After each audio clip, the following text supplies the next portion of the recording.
디모데후서 4장 19절로 21절 말씀입니다. 디모데후서 4장 19절로 21절까지 말씀을 봉독해 드리도록 하겠습니다. 19절입니다. 브리스가와 아굴라와 및 오네시보로의 집에 문안하라. 에라스도는 고린도에 머물러 있고 드로비모는 병들어서 밀레도에 두었노니 너는 겨울 전에 어서 오라. 우블로와 부데와 리누와 클라우디오 모든 형제가 다 내게 문안하느니라. 아멘.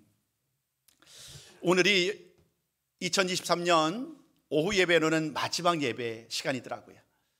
다음 주가 물론 예정대로 있습니다만은, 그러나 다음 주에는 송구영신 예배 때문에 다음 주에는 오후 예배를 드리지 않기로 했습니다.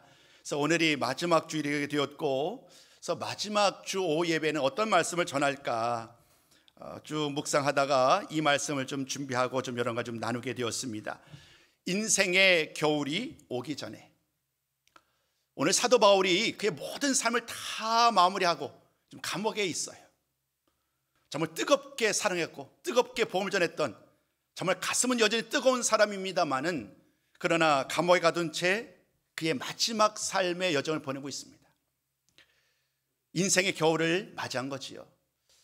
그러나 동시에 그 인생의 겨울 속에서 또 다른 한편에서는 외로움, 홀로 된다는 것, 죽음 앞에도 이런 여러 가지 많은 두려움과 아쉬움이 있지만, 그러나 바울은 그런 모든 상황 속에서 두려움 없이도 담대하게 끝까지 복음을 붙들고 나아가는 그런 모습도 보게 됩니다. 오늘 말씀을 이러한 제목으로 삼았던 이유는 여기에 있어요. 오늘 21절 읽으셨었던 내용 그대로 너는 겨울 전에 어서 오라. 또 앞부분을 쭉 앞으로 가다 보면 4장 9절에도 너는 어서 속히 내게로 오라. 이런 말을 통해서 바울은 지금 감옥에 홀로 있는 그가 디모데를 불러서 함께하고자 하는 그러한 마음으로 그를 부르고 있습니다. 시간이 참 빠르게 흘러가는 것 같아요. 이 물리적인 시간뿐만이 아니라 사도 바울의 여정을, 우리가 사도 바울은 아닙니다만은 말씀을 통하여 그를 경험해 봤잖아요. 그의 삶 속에서 정말 뜨겁게 복음을 전했던 그의 모든 삶이 끝자락에 와 있는데 그의 마음이 어떠할까? 그래서 오늘 여러분들에게 시간에 대한 이야기를 잠깐 먼저 좀 언급을 드리고, 오늘 이 바울이 말하는 이 속히 내게로 오라 라는 이 말씀에 담겨져 있는 참뜻을 이런 거 좀 나누고자 합니다. 좀 화면에 좀 비춰주시겠어요? 우리 방송팀에서는 제가 그림을 두 가지를 주는데 거기까지만 해주시면 될 것 같습니다. 언젠지는 제가 기억을 못하겠습니다. 오후 시간에 이 시간에 대한 얘기 가지고 이 그림을 보여드리면서 여러분들에게 말씀을 드렸던 기억이 납니다. 인생 80을 기준으로 보고 80이라는 인생의 삶 속에 우리가 다양한 삶의 많은 일들이 있는데 그 삶의 일들을 추려본 거예요. 그랬더니 그림에 보시는 것처럼 이렇게 나오더란 얘기예요. 예를 들면 일하는 시간이 우리가 80의 인생을 살지만 실제 일하는 시간이 23년, 그리고 길에서 보내는 시간이 5년, 뭐 옷 입고 꾸미는데 5년, 뭐 또 기다리는 시간, 뭐 식사 시간, 뭐 여러 가지 많은 일들이 나오죠. 잠자는 시간도 무려 20년이나 되는 엄청난 그 시간을 차지하는 거예요. 정작 중요한 일들, 그 모든 일에 힘써야 되는데 화내는 시간, 뭐 웃는 시간 너무 대조되지요. 여러분은 어떠신지 모르겠어요. 우리는 반대이지요. 화내는 시간은 89일이고 웃는 시간이 아마 5년이라, 이렇게 우리가 좀 이해하는 것이 더 적절하지 않을까 싶어요. 생각보다 긴 80년이라는 세월을 살지만 정작 내가 정말 원하고 내가 꿈꾸고 내가 정말로 삶했던 그 모든 일들을 하는 일들은 지극히 작더라는 거예요. 젊을 때 이런 모든 비밀을 알면 좋겠건만 왜 그런지 항상 지나고 난 다음에서야 이 시간의 소중함을 깨닫곤 하지요. 물론 이 그림은 절대적인 것이 아니에요. 왜냐하면 이것을 물리적으로 모든 삶에 적용할 수는 없으니까요. 또 어떤 분들은 정말로 나의 주어진 이 시간을 소중하게 여기면서 정말 1분을 아깝게 하면서 그 모든 일들을 위하여 열심을 다해서 투자하는 분도 계시니까요. 그런 분들에게는 전혀 다른 그림이 그려질 거예요. 그러나 이 그림 자체도 맞느냐 틀리냐를 질문하기 이전에 이 그림으로도 우리에게 큰 도전을 주기에 충분합니다. 시간이 이렇게 더 중요한 것이구나. 지나간 시간을 붙잡을 수 없기에 우리에게 주어진 이 시간을 붙드는 것이 얼마나 소중한지를 이 그림 우리에게 보여줍니다. 오늘은 여러분들에게 또 다른 그림을 보여주려고 합니다. 다음 한번 엔터를 좀 쳐주세요. 이 그림은 제가 예전에 코칭을 할 때에 함께 나눴던 그런 내용이에요. 이것도 역시 인생을 80으로 기준을 합니다.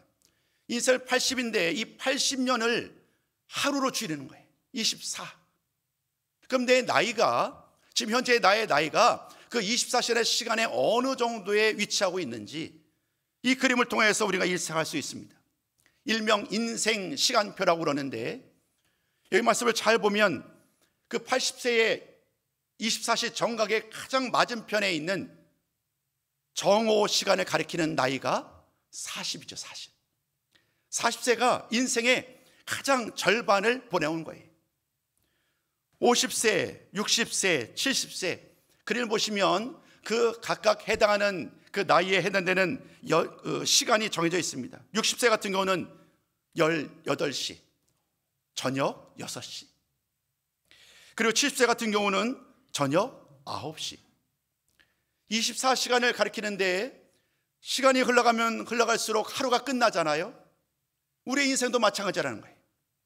어릴 때에 10대, 20대까지는 그 시간의 중요성을 모르지요. 그러나 제가 볼 때도 30살 때까지도 잘 모르는 것 같아요. 그냥 너무나 바쁘게 지내왔지만 40세 정도부터는 조금 깨닫기 시작하는 거예요. 빨리 지나가는 거예요. 그러나 그 속도는 점점 빨라지지요. 여기 계신 많은 분들이 아마 그 생각을 절감하실 거예요. 왜 이렇게 시간이 빠른가? 2023년을 시작한 지 정말 엊그제 같은데 벌써 오늘 마지막 일주일을 남겨두고 있어요. 시간이 빠르다는 이러한 모든 생각들은 사도 바울도 예언은 아니었던 것 같아요. 오늘 잠시 여러분께 말씀드렸습니다마는 오늘 이 사도 바울은 디모데를 향하여서 이런 부탁의 말을 해요. 빨리 좀 나에게 오지 않겠습니까? 빨리 나에게 좀 오지 않겠습니까? 어서 속히 내게로 오라. 너는 겨울 전에 어서 오라 라고 말을 합니다. 감옥에 갇혀있는 상황 속에서 그가 젊을 때에 아주 적극적으로 활동할 때는 수많은 사람들이 자신을 따랐는데, 그러나 어느 순간 뒤돌아보니까 많은 사람들이 다 떠나간 거예요. 바울 홀로 남아있는 거예요. 물론 바울과 함께하는 사람이 있습니다. 여러분 한번 9절부터 한번 보시자고요. 10절 10여 개 쭉 이어지는 말씀을 보면 지금 바울의 삶 속에 일어난 일들, 지금 현재 일들을 그는 돌아보고 있습니다. 그 이야기 중에서 이와 같습니다. 많은 사람들이 나를 떠나갔다는 거예요. 어떤 사람들은 세상을 세상을 더 사랑했기 때문에 떠나간 사람들도 있고, 어떤 사람들은 그의 본인의 사역을 위해 떠나간 사람도 있고, 또 어떤 사람은 내가 특별한 사역을 맡기기 위하여 그를 보낸 사람도 있고, 맨 마지막에 이렇게 말합니다. 11절 누가만 나와 함께 있느니라. 누가만 함께 있는 이 상황, 그가 인생의 겨울을 만났을 때 그가 느꼈던 가장 중요한 내용은 바로 이 외로움이 아니었는가. 오늘 저는 이 말씀을 전했던, 특별히 오늘은 이 마지막 주간을 드리고 있기 때문에 이 이야기를 꼭 나누고 싶었어요. 사는 성도 여러분, 시간은 우리가 붙잡을 수 없습니다. 아무리 내가 붙잡고 싶어서 애를 쓴다고 노력을 한다고 할지라도 결코 그 시간을 붙잡을 수 없지요. 사도 바울은 그러한 상황 속에서 자신의 삶을 돌아보면서 이제 마지막 삶의 순간 가운데 정말로 중요한 메시지를 던지고 있는 거예요. 오늘 그는 겨울이 지나기 전에 나에게 오라라고 디모데에게 말을 하지만, 바울이 원하는 것이 비단 겨울이 오기 전에 내가 필요한 옷을 준비하고 내가 좀 감옥에서 편안하게 지내고자 하는 그 목적뿐이었을까? 저는 그렇지 않다고 생각을 합니다. 그는 인생을 돌아보고 있는 거예요. 마지막 삶의 종착지에 이르러서 내가 실수한 것은 없는가? 내가 놓친 것은 없는가? 내가 마땅히 붙잡고 잘 했어야 되는데 그러지 못한 것은 없는가? 더 늦기 전에 디모데를 불러서 그 이야기를 전하고, 내가 설사 못한다고 할지라도 디모데를 통하여 나의 마음이 모든 성도들에게, 모든 교회들에게 전해지기를 꿈꾸고 있는 거예요. 그래서 속히 오라는 거예요. 더 늦어지기 전에 속히 와서 나의 말을 들어줬으면 좋겠다. 내가 디모데에게 전하는 그 말을 듣고 디모데를 통하여 그 모든 말이, 그 모든 마음과 생각이 흘러가기를 원한다라는 기대와 소망을 갖고 있는 거예요. 자, 그러면 바울이 지금 바라는 것이 뭘까요? 시간을 다 지나왔어요. 모든 삶의 경험들을 풍족하게 다 쌓았어요. 복음의 능력도 그는 이제까지 힘주어 강조해 본 바 있어요. 모든 면에 부족함이 없지만 그 역시 완전한 사람은 아니었어요. 그렇기 때문에 그는 더 늦기 전에 후회하지 말고 우리가 반드시 붙잡아야 될 것, 놓치지 말아야 될 것을 전하고 있는데, 오늘 그 중에서 두 가지만 여러분과 좀 나누려고 합니다. 그 첫 번째입니다. 그 첫 번째는 진실된 관계예요. 관계가 얼마나 중요한지요. 나이가 먹어가면, 나이가 들면 들수록 그 관계가 좁아질 수밖에 없지요. 그 좁아지는 과정 속에서 여전히 어떤 분들은 좋은 관계, 많은 사람들과 좋은 관계를 유지한 분도 계세요. 근데 어떤 분들은 그렇지 못한 분들도 계시지요. 오늘 바울의 이야기, 앞서도 말씀드린 것처럼 9절 이하 말씀을 쭉 묵상하다 보면 바울에게도 동일한 일이 일어났습니다. 수많은 사람들이 바울을 따랐어요. 그런데 어느 순간 바울과 신앙적으로 맞지 않는다라는 생각 속에서, 또 바울이 전한 그 말보다도 세상에서의 삶이 더 좋다는 이유로 바울을 떠난 사람, 하나님을 떠난 사람들이 등장합니다. 우리가 잘 알고 있는 데마라는 사람도 그 중에 한 사람이지요. 또 다른 많은 사람들은 각자 자신들의 생각을 따라서 동서남북 사방으로 흩어집니다. 누가만이 함께 남아있고 누가를 돕고 있습니다. 그 외로운 상황 속에서 바울은 디모데에게 편지를 써서 나에게 오라, 나에게 오라라고 얘기를 하면서 그에게 디모데를 초청을 하고 있어요. 바울에게 있어서 디모데는 정말로 마음을 나눈 사람이잖아요. 믿음으로 낳은 아들이 바로 이 디모데잖아요. 그렇기 때문에 이 인생의 겨울에 이 외로운 상황 속에서 바울은 누가와 더불어, 그리고 디모데와 더불어 그의 삶의 마지막을 함께하며 함께 그 모든 생각들을 나누고 싶었던 것 같아요. 디모데는 그만큼 진실한 관계, 사도 바울과 친밀한 관계 속에서 살아왔기에 오늘 그는 누구보다도 디모데를 향하여 어서 속히 내게로 오라, 속히, 아주 급하게 머뭇거리지 말고 겨울이 지나기 전에, 왜냐하면 겨울이 오면 지중해가 배가 운행할 수 없거든요. 10월만 되면 더 이상 운행할 수가 없어요. 그렇기 때문에 빨리 나에게 와라, 그래야만 함께 교제할 수 있지 않겠느냐라고 말을 하는 그 바울의 마음이 우리 함께 등장하게 됩니다. 그러면서 바울은 디모데에게 부탁의 말을 합니다. 내가 비록 사람들에게 감사의 말을 전하고 싶은데 감사의 말을 전할 방법이 없다는 거예요. 그래서 오늘 본문 말씀 19절 말씀 보시면 바울이 디모데에게 대신 부탁을 합니다. 디모데를 통하여서 바울 선생님이 인사를 전하라고 말했습니다. 문안 인사를 전하라고 말했습니다라는 그 내용을 전하지요. 여기 보니까 우리가 익숙해 하는 이름이 등장합니다. 아굴라, 브리스길라. 이들은 바울이 고린도 교회에 있을 때에, 복음을 전할 때에 많은 도움을 주었던 그 부부잖아요. 시간이 지난 다음에 바울은 아는 거예요. 그때 고린도에서 그 부부의 도움이 내가 복음을 전하는데 얼마나 큰 도움이 되었는지. 그래서 시간이 지난 다음에 그들을 향한 감사의 말을 전하는 것을 잊지 않으면 좋겠다. 그래서 디모데에게, 이 아굴라와 브리스길라에게 그 말을 전하라는 말도 전하고요. 또 보니까 오네시보로라는 이름도 등장합니다. 오네시보로 같은 경우는 특별히 물질로 도운 사람이, 바울이 사역하는 모든 과정 속에서 얼마나 물질이 부족하겠어요. 복음을 전하는데 자신의 재정적으로 탁월한 것도 아니고, 그때에 바울을 도운 사람이 바로 이 오네시보로였어요. 그의 도움도 역시 잊을 수가 없는 거예요. 그렇기 때문에 오네시보로의 그 집, 물질을 공급해 주었던, 어려움을 당할 때 물질을 도와주었던 그 가족들을 위하여 문안 인사를 전하라라는 그 말씀도 전합니다. 이런 모든 이야기들은 좋은 관계 속에서 일어나는 일들입니다. 나에게 좋은 추억, 나에게 좋은 기억이 남았던 그 사람들에게 디모데를 통하여서 감사의 문안 인사를 전하라라는 말이지요. 그러나 사람이 어떻게 모두가 좋은 관계만을 유지할 수 있겠어요? 우리가 바울을 우러러보고 참 존경하지만, 그러나 사도 바울도 사실은 실수하는 사람이었어요. 여러분 한번 보세요. 11절 말씀 보시면 이렇게 말씀합니다. 11절 제가 한번 읽어볼게요. 누가만 나와 함께 있느니라 라고 말한 다음에 디모데에게 뭐라고 부탁하느냐 하면, 내가 올 때에 마가를 데리고 오라. 그가 나의 일에 유익하니라. 특별히 마가라는 이름을 언급하면서 그 마가를 부르고 있어요. 여러분, 마가가 어떤 사람인지 여러분 기억하시는지요? 사도 바울이 예루살렘 교회에 명령을 받아서 복음을 전하는 전도여행을 떠나게 됩니다. 그 첫 번째 전도여행에 떠날 때에 동역자가 누구였느냐 하면 바로 바울과 바나바였지요. 바울과 바나바가 힘있게 주의 말씀을 의지하여 믿음으로 나아가서 그 복음을 전하기 시작합니다. 그때 동행했던 사람이 누구냐면 마가예요. 마가가 함께 동행하면서 그 길을 걸어갑니다. 그런데 마가가 그만 끝까지 그 길을 동역하지 못해요. 밤빌리아라는 곳에서 그는 발길을 돌려요. 그러니까 바울과 바나바는 계속해서 앞으로 나아갔는데 무슨 이유인지는 우리는 알 수 없습니다만은 마가는 거기서 멈추어서 다시 돌아오고 말아요. 바울 성격이 좀 불같았었나 봐요. 어떻게 이럴 수 있느냐. 복음을 전하러 함께 했는데 끝까지 마무리하지 아니하고 그냥 돌아가는 그 마가를 도저히 용납할 수 없는 거예요. 그 마가의 행실을 이 바울은 용납할 수 없었고 아주 크게 화를 냅니다.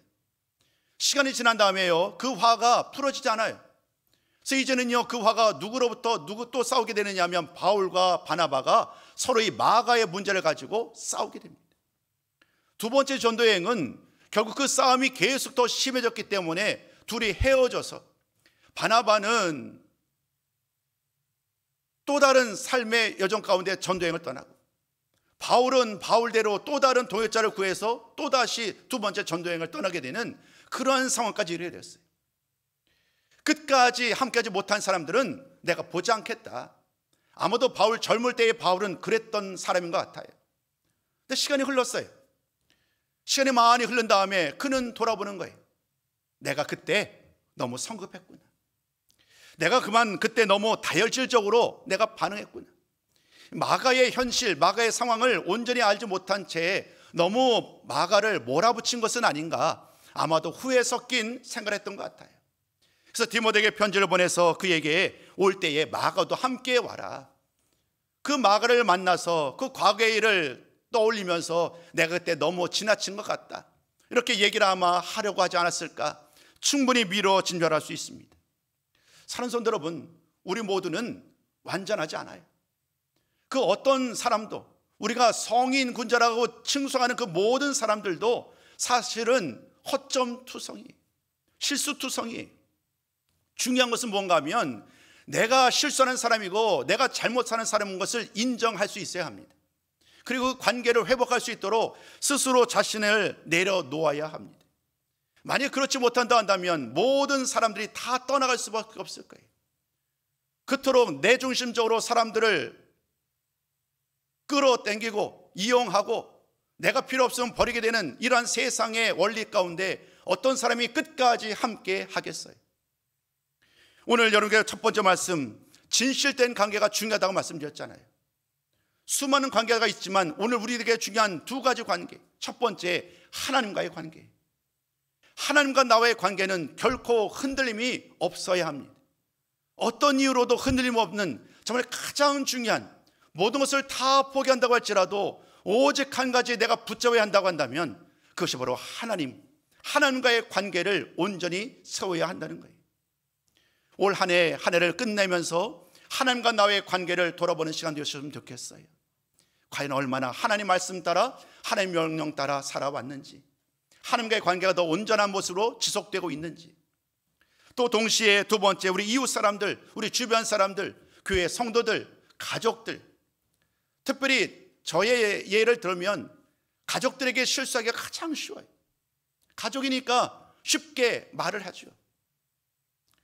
가족이지만 가족에게도 그 관계가 얼마나 중요한지, 부모는 부모로서, 자녀는 자녀로서, 또 우리 교회 안에서 다양한 성도의 교제를 나누는 과정 속에서 이 성도와 성도의 관계가 얼마나 중요한지요. 정말 말하기 송갑니다마는 이 관계가 어그러져서 교회를 떠나는 분들이 얼마나 많아요. 많은 교회의 아픔이 여기에 있잖아요. 함께하지 못해요. 이유를 추적추적해 와서 알아보면 누구 때문에 교회를 나갈 수 없었습니다. 어느 분 때문에 그분의 말이 너무 큰 상처가 되어서 그분과 더 이상 함께할 수 없게 되었습니다. 이런 말을 전해 듣을 때가 우리 교회만의 이야기는 아니겠지요. 여러분, 성도의 관계, 우리들의 관계가 얼마나 중요한지요. 이 관계를 어그러지 않고 이 관계를 혹여나 우리들이 잘못하고 실수한 것은 없는지, 오늘 사도 바울이 마가를 향해 그랬던 것처럼 오늘 우리들의 삶을 돌아보며 혹여나 나도 모르는 사이에 다른 사람들에게 상처 준 일은 없는지, 말로 행실로 상처 준 일은 없는지, 그 모든 모습을 통하여 하나님과 친밀한 관계, 성도들과 새롭게 친밀한 관계를 회복하는 우리 모든 성도가 되기를 소망합니다. 두 번째 말씀입니다. 첫 번째가 진실된 관계를 추구해야 된다고 말씀드렸고요, 두 번째는요, 거짓 없는 믿음이에요. 믿음이 있노라가 중요한 것이 아니라 그 믿음이 어떤 믿음이냐가 중요해요. 믿음은 자랑하는 것이 아니에요. 나는 이만큼 예수를 믿노라고, 나는 이렇게 수십 년 동안 예수를 믿어왔다는 그 자랑이 믿음의 본질이 아니란 얘기예요. 믿음은 진실해야 돼요. 정말 믿음은 그 어느 것 하나 흠없는 순전한 믿음으로 우리가 살아가야 합니다. 오늘 바울이 디모데에게 어서 속히 내게로 오라, 겨울 전에 어서 오라고 말한 이런 모든 이유는 다른 데 있지 않아요. 바울이 볼 때에 디모데는요, 진실한 믿음의 사람이었어요. 그는 나와 더불어 정말로 깊은 믿음으로 하나 되어서 흔들림 없는 믿음의 사람이었어요. 이 말은 바울의 주관적 생각이 아니에요. 우리 한번 이 말씀 한번 나눠볼까요? 디모데후서 1장 3절로 5절 말씀이요.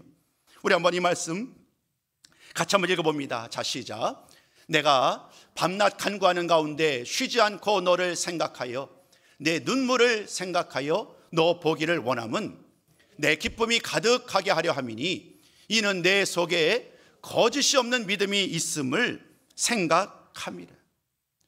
바울은 디모데가 어떠한 믿음의 사람인지를 알고 있는 거예요. 최소한 그의 마음에는 욕심이 없다. 자기의 이름을 높이기 위하여 이 교회 저 교회 다니면서 그 교회에서 자기를 높임받고자 하는 그러한 세상적인 욕심을 따라 살지 않았다는 것을 바울은 알아요. 그는 부모님으로부터 조부모로부터 믿음을 유산을 물려받았잖아요.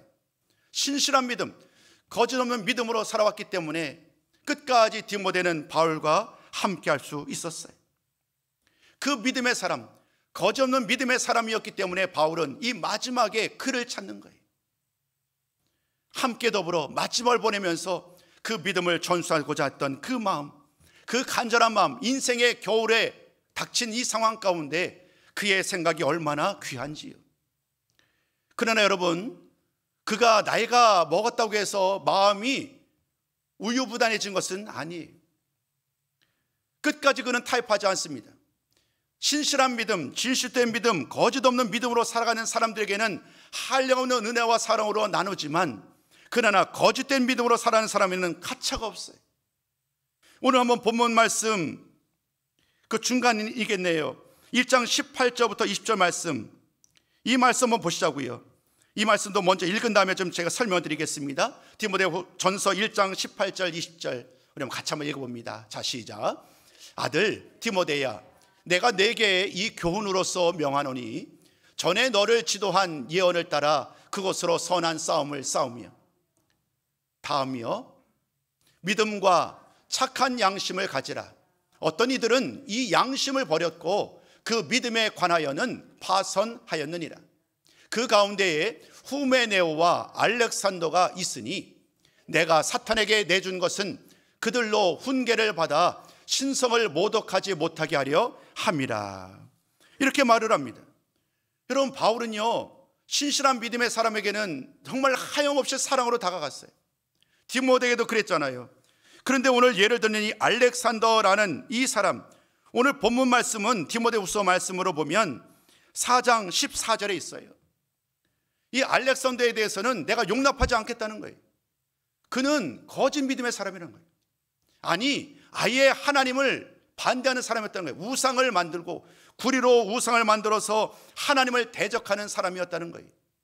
그 하나님을 대적하는 사람에게 대해서는 전혀 추호도 관용을 베풀 생각도 없고 디모데에게 부탁의 말을 전합니다. 그를 주의해라. 그를 주의해라. 이렇게 말을 하면서 그로 하여금 그가 행한 대로 갚으실 것을 말하며 디모데에게 그를 주의하라 라는 이 말을 깨닫게 됩니다.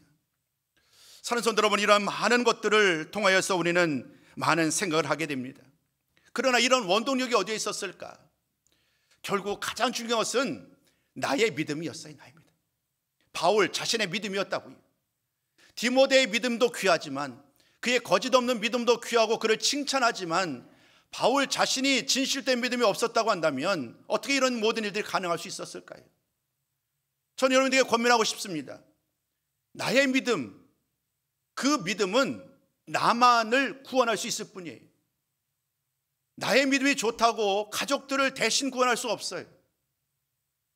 믿음은 절대적으로 1대1로 나의 믿음으로 나아갈 때에 그가 구원을 받는 거예요. 오늘 바울의 삶 속에 많은 주변의 많은 이야기, 도움을 많이 받았죠. 그런데 바울이 모든 일들을 행할 수 있었던 가장 중요한 원동력은 그의 믿음, 그 자신의 신실한 믿음 때문이었지요. 우리 한번 이 말씀 디모데후서 4장 17절도 마저 좀 살펴봤으면 좋겠습니다. 디모데후서 4장 17절 함께 읽습니다. 시작. 주께서 내 곁에 서서 나에게 힘을 주심은 나로 말미암아 선포된 말씀이 온전히 전파되어 모든 이방인이 듣게 하려 하심이니 내가 사자의 입에서 건짐을 받았느니라. 아멘. 그는요, 감옥이 두려운 게 아니에요. 사자의 입이 두려운 게 아니에요. 그는 사실 이 평생 빨리 주님 곁으로 가기를 원했던 사람이, 죽음이 두렵지 않다고요.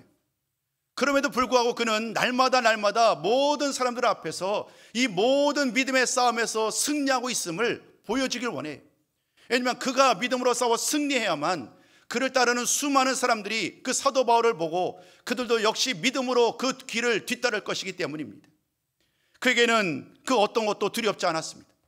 감옥에서 겨울 나는 것, 이런 모든 문제가 아니라 자신의 삶이 다하기 이전에 이 진리의 말씀, 정말 이 귀한 말씀을 더 한 사람으로도 더 나눠주길 원했고, 그 주인공으로 바울은 디모데를 부르고 있는 거예요. 디모데로 함께 이 모든 말씀을 나누기 원했던 그 사도 바울의 마음을 오늘 이 시간 마지막 2023년 마지막 예배 시간에 함께 나눈 것입니다. 오늘 말씀은 쉽지만 그러나 그 말씀에 담겨져 있는 의미는 참 무거운 말씀이기도 할 것 같아요. 하나님과의 관계, 사람들과의 관계가 얼마나 진실됐는지, 혹여나 그렇지 못한 과정 속에서 내가 또 다른 아픔을 주지는 않았는지, 일주일밖에 안 남은 시간이지만 다시 한번 이 관계의 중요성을 다시 한번 돌아보시면서 다시 한번 주의 사랑으로, 아름다운 사랑으로 하나 되는 복된 시간 되었으면 좋겠습니다. 하나님과의 관계, 사람과의 관계도 그렇고요. 또 두 번째 말씀드렸죠. 거짓 없는 믿음. 이 믿음, 신실한 믿음, 누구에게 보이려고 하는 믿음이 아닌 오직 하나님과 나 사이에 거짓 없는 진실된 믿음으로 나아갈 때에 그 일이, 그 믿음이 하나님을 기쁘시게 하는 줄로 믿습니다. 모든 말씀을 마무리하면서 이 말씀으로 오늘 모든 결론을 대신하고자 합니다. 히브리서 11장 6절입니다. 함께 읽습니다. 시작. 믿음이 없이는 하나님을 기쁘시게 하지 못하나니 하나님께 나아가는 자는 반드시 그가 계시는 것과 또한 그가 자기를 찾는 자들에게 상 주시는 이심을 믿어야 할지니라. 아멘. 하나님을 기쁘시게 하기를 원하잖아요. 진실된 관계, 하나님과 성도들과, 그리고 진실된 믿음, 거짓 없는 믿음이 하나님을 기쁘시게 한다는 사실을 배웠으니, 깨달았으니 그 명령 따라 살아가는 우리 모든 성도님들이 다 되시기를 주님의 이름으로 축복합니다.